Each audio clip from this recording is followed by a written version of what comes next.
as a Bible believer, I am. This COVID, I'll tell you what, it got me into church history. I was home for 5 months, and I just started YouTube and things, and I found church history from Tommy Nelson, Denton Bible. Does a whole big thing on YouTube.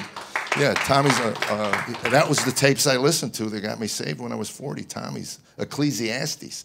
Yeah, meaningless, meaningless. All in life is meaningless, and I was hooked. First time I shared that at a church, some guy says to me, let me understand this. God used the book of Ecclesiastes to lead you to Jesus. I go, well, you got a problem with that? He goes, well, it's a pretty cynical book. Well, you didn't know me like he knew me, trust me.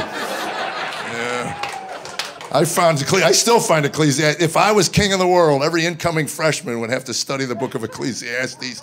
Every outgoing senior would have to do a refresher course before they hit college. Solomon knew more about life in America 3,000 years ago.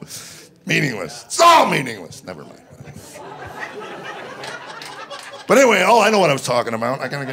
I was church history. The fish. It's on the cars and stuff. You know, back in Rome when Christians were getting their head lopped off for their faith, which is a price to pay. That is a price to pay. Today, Christians, we don't get a parking space 3 Sundays in a row. Ah, do you hate me?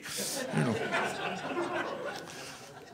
But you're going to lose your head. You're going to be careful about who you shared your faith with, right? So anyway, they developed the fish. One guy would draw half a fish with his sandal in the sand. And if the guy he was talking to was a believer, he'd finish the fish. So they knew they were talking. They could talk freely about their faith. And I was thinking, you know, Trump supporters need something like that. Because it's pretty dangerous.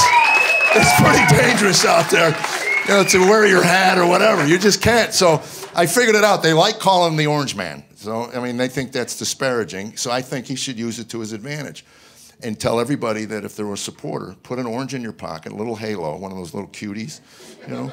And when you meet someone on the street, you pull your orange out.